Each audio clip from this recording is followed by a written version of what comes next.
porque serás por pueblo y yo seré tu Dios. Y volverán y cantarán, se alegrará el desierto y la soledad. Y volverán y cantarán, porque el reino todo será de Adonai. Y ahora, Despierta Sefarad con la apóstol Dominica Biermann. 1967, entonces, se suscita la guerra de los 6 días, la ganamos. Imagínate que el monte del templo, diga el monte del templo.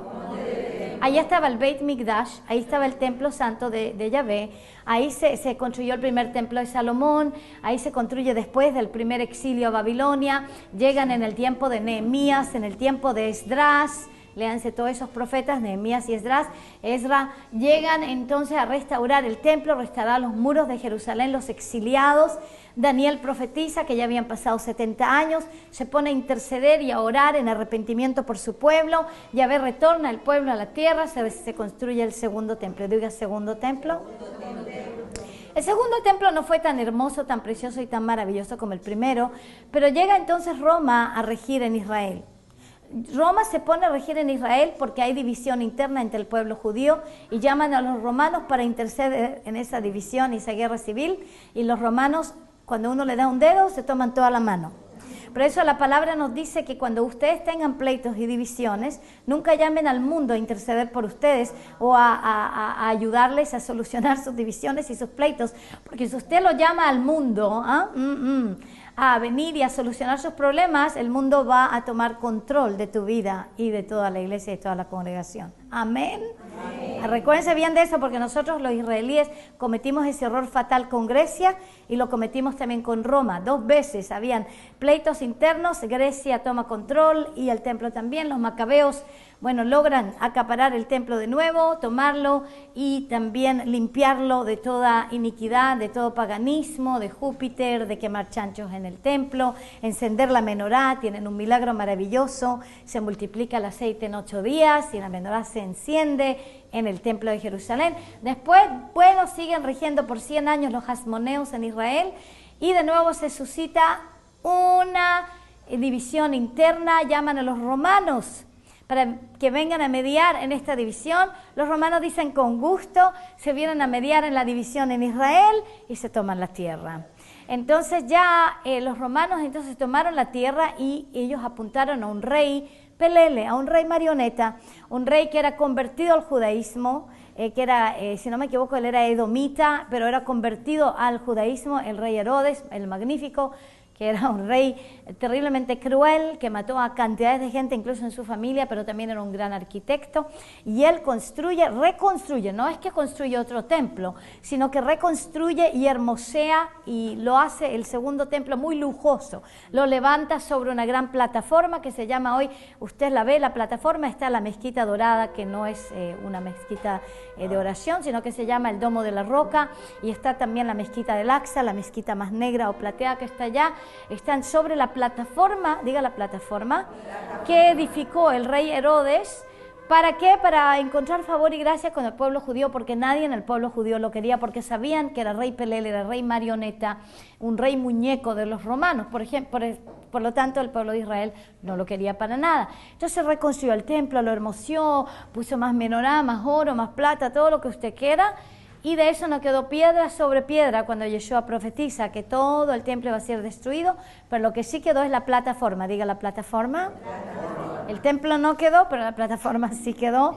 Y debajo de la plataforma está lo que ustedes llaman el Muro de los Lamentos, o el Muro Occidental, el lugar más santo en que todo el pueblo de Israel, el pueblo judío, y hoy en día muchos cristianos también, llegan a orar a ese Muro de los Lamentos, a ese Muro Occidental, porque está hacia lo que era el lugar santísimo sobre la plataforma del monte del templo. Estoy dándole esto para que entiendan que la guerra de los 6 días, ese lugar que estaba en manos de los musulmanes, sobre la mezquita dorada, onduleaba la bandera de Israel, porque la guerra de los 6 días, todo Jerusalén fue reunificado bajo el mandato israelí. Por lo tanto, imagínate, todavía hay fotos de ese tiempo en las cuales la bandera israelí estaba sobre el domo de la roca. Gloria al Santo de Israel. Desgraciadamente, nuestro ministro de Defensa le tuvo temor a los musulmanes, Moshe Dayan, que era un gran héroe de guerra, el que tenía solamente un ojito y un parche, ¿se acuerdan? Gran héroe de guerra, pero a pesar de que él era gran héroe de guerra, era un hombre que no era creyente, o sea, era bastante secular. Y al ser bastante secular no creía en las promesas de la Torá. Estaba luchando por la restauración del pueblo de Israel, pero sin fe activa y viva en el Dios de Israel, en Yahvé, el Elohim de Israel. Por lo tanto, el espíritu de temor entró en él y él decidió entonces que mejor era para la defensa de Israel entregarle el monte del templo. Diga el monte del templo.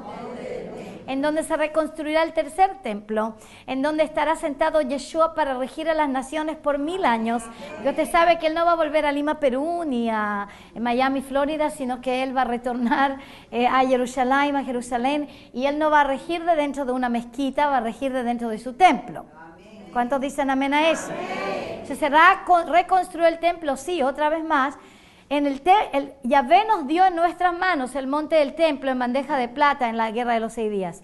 No quiere decir que no luchamos, porque sí luchamos y pagamos un gran precio, pero nos lo dio. Toda Jerusalén, el monte del templo, todo lo que se llama hoy los territorios ocupados, no son territorios ocupados, son territorios liberados, porque es Judea y Samaria en donde estaban ahí sentadas las tribus de Israel, especialmente la tribu de Efraín.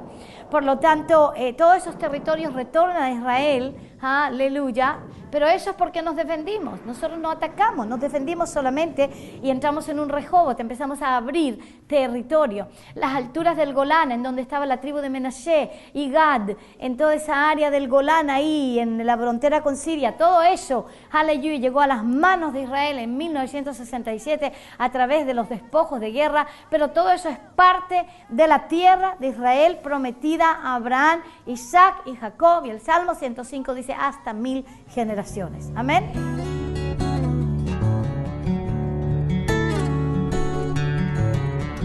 Estuve en el tour de Naciones Unidas por Israel en este año. El Señor me bendijo grandemente porque en este año pude subir con toda mi familia, con mis 2 hijos menores, con mi esposa, y fue de gran bendición. Les recomiendo a todos que tomen una decisión en subir este año a Israel a apoyar al pueblo judío con la arzobispo Dominique Bierman y el rabino Baruch. Son de gran bendición para todos porque ellos son los que traen la palabra de Elohim para el pueblo sefardí en este último tiempo. Y ahora regresemos a Despierta Sefarad con la apóstol Dominica Bierman. ¿Qué pasa entonces en las naciones cuando se suscita la guerra de los 6 días? Las naciones reaccionan muy mal. Entonces las naciones empiezan a tener cizaña contra Israel porque Israel expandió territorio. Mientras Israel era pequeñita, chica y no podía expandir territorio, de alguna forma la aceptaban. De momento en que Israel empieza a expandir territorio bíblico, diga bíblico por favor, desde ese momento las naciones se levantan contra Israel porque el antimesías, el anticristo, diga el antimesías, se levanta en contra de Israel para que Israel no pueda ser nación cabeza de las naciones, nación oveja, porque Israel está llamada a ser la nación oveja principal, la nación oveja mayor, para que muchas otras puedan ser también naciones ovejas, pero primero Israel, diga primero Israel. Claro, porque la palabra nos dice al judío primero, la palabra dice también que el que bendice a Israel será bendecido, el que maldice a Israel será maldecido, Génesis 12:3, y por lo tanto lo que le pasa a Israel le va a pasar a las naciones, si le pasa bien, le va a pasar bien a las naciones, le pasa mal, le va a pasar mal a las naciones. Le voy a dar muchos versículos en un momento, pero por el momento estoy dando un trasfondo histórico de lo que ha pasado en Israel para que entendamos la importancia de lo que yo digo este día. Año 67, naciones que tienen embajadas en Jerusalén reconociendo a Jerusalén como la capital de Israel, las mueven para afuera. La última fue Costa Rica. Costa Rica tenía su embajada en Jerusalén, y hasta el año 1967 Costa Rica se jactaba de no tener ejército. De hecho, cuando tú pasabas por Costa Rica, por el aeropuerto, habían camisetas que decían 50 años sin ejército. 50 años sin ejército. ¿Por qué no tenían ejército? Porque no tenían enemigos. Todos los que se acuerdan de la Costa Rica hasta el año 67 se recordarán que Costa Rica era la nación más rica de Sudamérica. Se recordarán de que Costa Rica era como si fuera la Israel de Sudamérica, la Suiza de Sudamérica. Era realmente la nación más bendecida de Sudamérica, no tenían enemigos, la prosperidad y las finanzas estaban mayormente bien, era un lugar maravilloso. Desde el momento que Costa Rica se va a dormir con los enemigos de Israel, desde ese momento Costa Rica empieza a declinar, hasta el momento que ahora Costa Rica sí tiene ejército.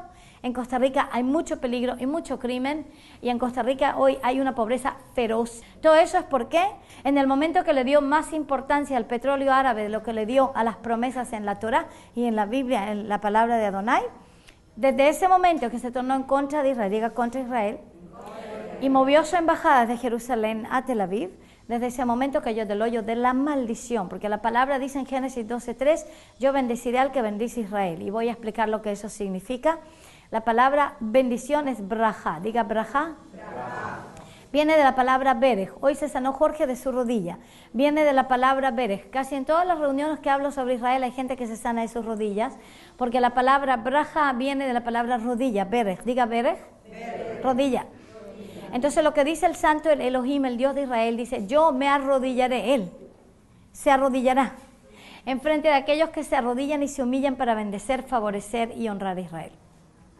Tremendo, ¿no? Yo me arrodillaré enfrente de aquellos que se arrodillen para bendecer, favorecer mi plan con Israel y al pueblo, mi pueblo Israel. Después dice, yo maldeciré al que la maldiga. Dos palabras, digan dos palabras. Una es clalá, la otra es meera. Diga clalá, diga meera. Bien. Él dice, yo meera a aquellos que te clalá. Quiere decir, yo decretaré. Meera significa un decreto de destrucción y aniquilación completa. Diga destrucción. Aniquilación completa. Meera. Dice, yo decretaré un decreto de destrucción y aniquilación por completo para aquellos que te clalá. Clalá significa tomar a la ligera o tomar a la liviana, desrespetar y deshonrar. O sea que el Dios de Israel, Yahvé, está diciendo, yo entonces haré un decreto de aniquilación por completo a todos aquellos, inclusive a todas naciones y a todos seres humanos, que te tomen a ti, Israel, Abraham, Isaac, Jacob, todo el pueblo de Israel, tu descendencia, a la ligera, a la liviana, te desrespete y te deshonre. Tremendo, ¿verdad? Entonces, de momento en que las naciones, Costa Rica incluida, saca la embajada, espero que me escuchen en Costa Rica en la televisión y en la radio, lo que yo estoy diciendo en este momento, porque todavía en Costa Rica hay posibilidad de arrepentirse, hacer teshuvá y retornar a una gloria que han perdido. En Costa Rica, entonces se retiraron, y desde el momento que se retiran de Jerusalén, y como digo, se van a dormir con el petróleo árabe, desde ese momento entonces se suscita la maldición, la clalá, la meera sobre Costa Rica, y eso es una prueba feroz de lo que le pasa a cada nación que se vuelve en contra de Israel.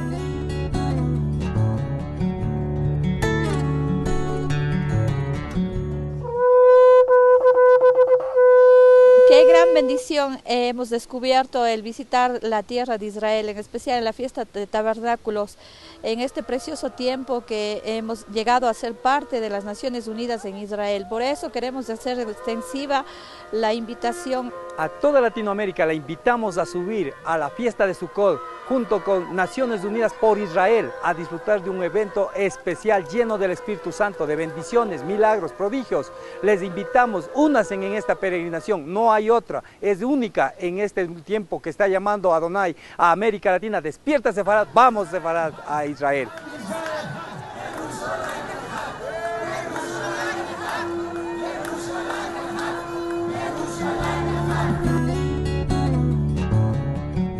Y ahora regresemos a Despierta Sefarad con la apóstol Dominica Bierman. Entendamos un poco históricamente. Yo les empecé a decir que en el monte del templo estaba ondulando la bandera de Israel después de la guerra de los 6 días, porque el monte del templo ya estaba en nuestras manos, o sea que desde ese momento podíamos empezar a caminar la restauración del templo para preparar para la llegada de Yeshua. Pero como nuestro ministro de Defensa, Moshe Dayan, le dio bien temor de los musulmanes y de los árabes, tenía mucho terror. Imagínate que Israel había ganado una guerra imposible y le dio temor de los árabes, que ellos habían perdido la guerra. Pero de todas maneras eso es lo que pasa con la incredulidad, amado. Como cuando los 12 espías llegan a la tierra, hay días que dicen, ¡ay! Son esos gigantes grandes, y nosotros nos vimos como saltamontes o piojos. Y solamente 2, Josué y Caleb, diga Josué y Caleb, que dan un buen reporte que dice, nosotros somos capaces. Amén. En ese momento, desgraciadamente, nuestro ministro de Defensa fue más como un saltamonte de lo que fue como un gigante espiritual, y por lo tanto se lo dio a las autoridades musulmanas que se llaman el Waqf. Y ellos han tenido autonomía, no soberanía. Diga autonomía. ¿Qué es lo que es autonomía versus soberanía? Autonomía quiere decir que tú te puedes regir a ti mismo. Soberanía quiere decir que te pertenece a ti. La soberanía le pertenece al pueblo de Israel, al Estado de Israel, sobre el monte del templo, pero ellos por temor no han ejercido esa soberanía a full, muy poco. Por lo tanto, del monte del templo hemos tenido cantidades de situaciones muy malas, muy malignas, porque allá se ora todos los viernes, que es el día de oración musulmán, para aniquilar al pueblo de Israel. Lo maldicen con toda clase de oraciones y levantan el nombre de Alá. Sí, 5 veces al día, desde el monte del templo, el lugar que le pertenece a Yahvé, se levanta el nombre de Alá. Ahora, el nombre de Alá no es el nombre de Yahvé. Alá no es el Dios de Israel. Alá no es el creador del universo. Eso le digo a todos los que ustedes piensen que Alá es lo mismo que decir Dios. No, sí, es lo mismo que decir Dios, estoy de acuerdo, porque Dios viene de Zeus. Deus, Dios, Zeus. ¿Quién es Zeus? El Júpiter, el Dios Sol. ¿Ok? O sea, cuando uno dice Dios, uno tiene que entender la etimología de las palabras. Cuando tú dices Dios, ay, mi Diosito, está diciendo mi Zeusito. ¿Ok? Porque de ahí viene la palabra Dios, Deus, Zeus. Por lo tanto, me gusta decir Adonai, me gusta decir Yahvé, el Eterno, el Creador del Universo, el Todopoderoso. Amén. Aleluya. Aleluya. Y si ya digo el Dios de Israel, lo digo de esa manera para que entendamos que no es el Zeus ese que están adorando los paganos. Por lo tanto, Zeus, Dios, claro, Alá no es el mismo, porque sucede que Alá es el Dios de la luna, porque en el panteón de idolatría de Mahoma, que era el profeta del Islam, había muchos dioses en ese panteón, pero uno de ellos se llamaba Alá, era el Dios mayor y era el Dios de la luna, y por lo tanto era el Dios luna. Por lo tanto usted tiene el creciente musulmán, que es una media luna. ¿Sí lo vieron? Ya.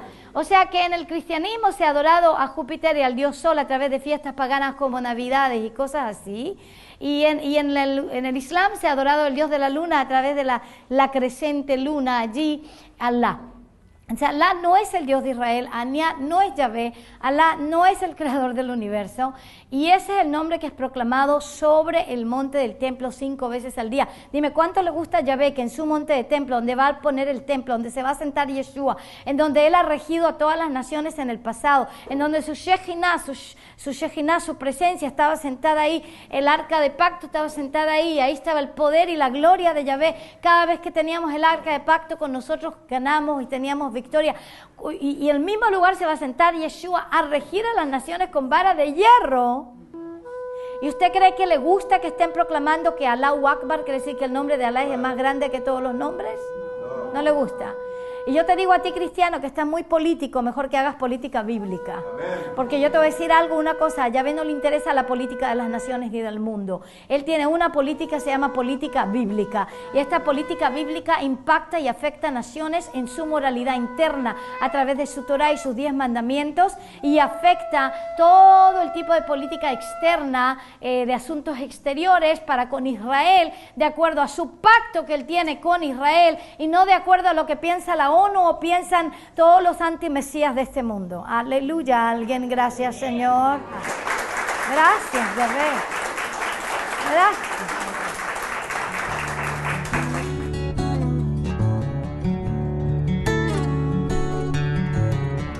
Santifica mi corazón, santifica mi mente, Cuando estudié el tercer y último libro de la escuela, le pedí perdón al Todopoderoso por haber perdido décadas en la teología del reemplazo. Me dolió como si fuera mi culpa, pero Abba sabe que fue por ignorancia.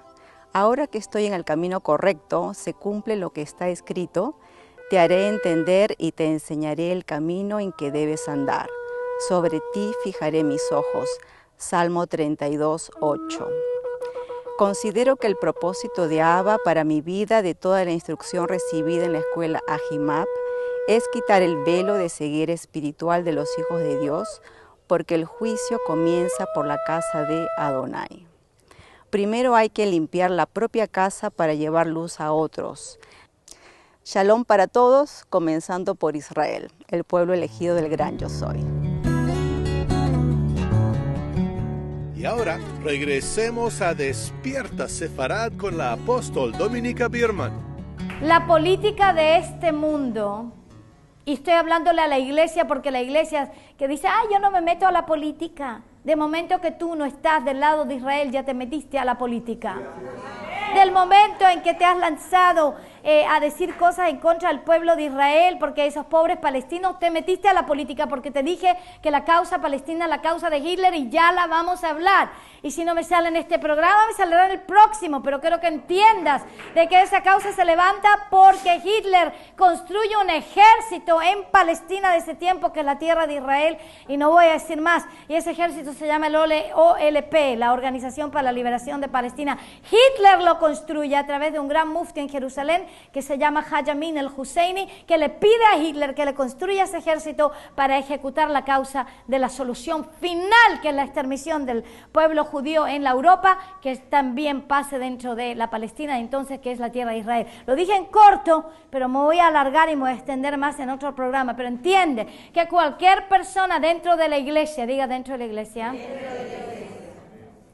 lo que dice la palabra? Yo no tengo nada con juzgar a estos de este mundo, pero a ellos de la iglesia los tenemos que juzgar nosotros. Dice, nosotros tenemos que juzgarnos a nosotros mismos. Así es. Dentro de la iglesia hay cantidad de política, pero llaman apolítica. Nosotros no somos políticos, nosotros no nos metemos en la política, nosotros no. Bueno, de momento que usted es apolítico y no se mete en la política y es neutral, ya se metió en la política. Porque la neutralidad quiere decir que usted se va en la política mundana, no la política bíblica, porque en la Biblia hay mucha política, pero es toda bíblica. Hay mucha política, hay reyes que son establecidos por Yahvé, gobiernos establecidos por Yahvé. Él vota y hace y deshace en gobiernos, levanta gobiernos, echa fuera gobiernos continuamente, y cada vez que Él echa fuera gobiernos, cada vez que destruye gobiernos, naciones, potestades e imperios, es porque se han venido en contra de Israel. Por lo tanto, usted puede ver que la Babilonia ya no existe. Usted puede ver que la Grecia ya no existe. ¿La Grecia qué es? Una nación en bancarrota en el Mediterráneo. Ya no es imperio griego. ¿El imperio romano qué es? Ahí, Italia, Roma, ¿qué es? Es una pequeña ciudad. Ahí ya no es un imperio romano. El imperio persa ya no está. ¿Qué es el imperio persa? Es el Irán de hoy. ¿Es un imperio? No. Y usted va a ver lo que va a pasar con Irán en el futuro, porque hay muchos iraníes que aman a Yeshua.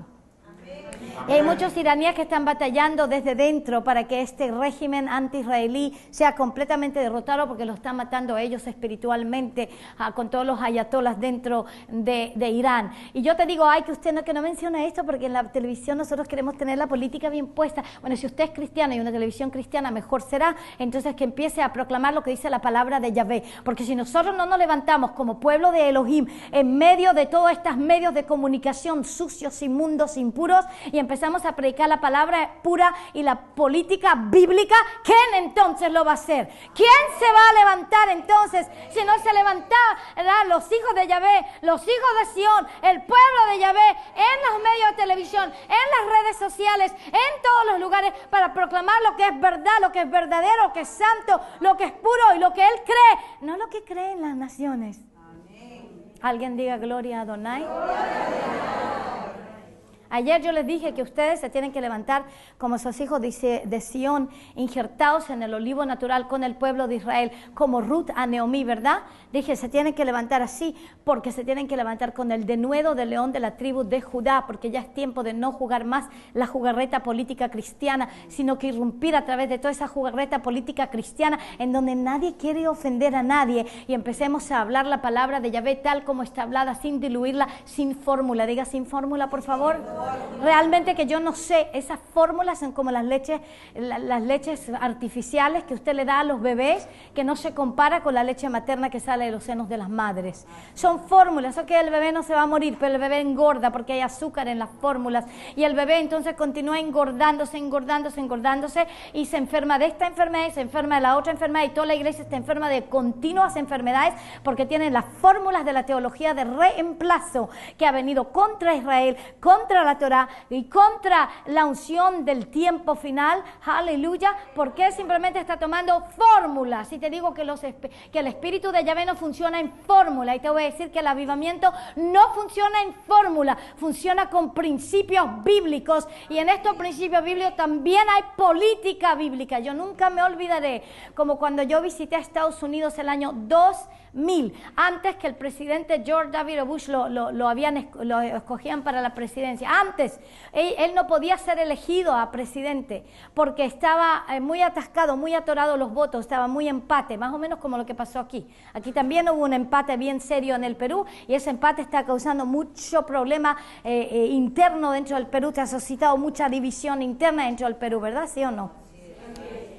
Y también ahí había un empate muy fuerte, y Yahvé me envió desde Israel, me dijo, te vas a Washington D.C. Yo no conocía a nadie en Washington D.C., la capital de Estados Unidos. 2000, año 2000. Me dice, te vas allí porque quiero que tú vas a orar para que el presidente Bush, tú vas a votar para que el presidente entre a la presidencia. Yo no podía votar, no era en ese tiempo, no tenía en ese tiempo ciudadanía americana, solo israelí. Y por lo tanto yo me fui, pero en el espíritu se me abrió la Casa Blanca, se me abrió el Congreso, se me abrió todo, con gente de adentro, incluso con gente de la inteligencia de Estados Unidos. Me dejaron tocar el shofar adentro de la Casa Blanca, en el lugar de oración donde solo los congresistas pueden orar. Ahí oramos nosotros por todo eso, y nunca me olvidaré lo que me dijo Yahvé, yo de rodillas en la capilla de los congresistas, en donde no entra ninguna persona civil, solamente los congresistas. Pero Yahvé me dio honra, gloria, gracia, y estaba yo de rodillas en esa capilla antigua en el Congreso de Estados Unidos de América, y él me dice a mí, si el presidente Bush hace política bíblica, yo nunca había escuchado la terminología política bíblica hasta que no estaba de rodillas ahí, me dice, si el presidente Bush hace política bíblica en dos principios básicos, en su política interna y en moralidad interna, quiere decir abortos, homosexualidad, inmoralidad, fornicación, todo lo que tiene que ver la parte interna de la nación, robos, crímenes, injusticias, corrupciones. Si hace política bíblica, quiere decir basada en los 10 mandamientos, basada en la palabra de la Torá de Yahvé, dada al pueblo de Israel como la constitución del reino de los cielos. Y si hace política bíblica en cuanto a su política externa para con Israel, entonces este presidente será el más bendecido de todos los presidentes que ha tenido Estados Unidos de América. Y habitaréis la tierra que di a tus padres, y me serás por pueblo, y yo seré tu Dios, y volverán y cantarán, se alegrará el desierto y la soledad.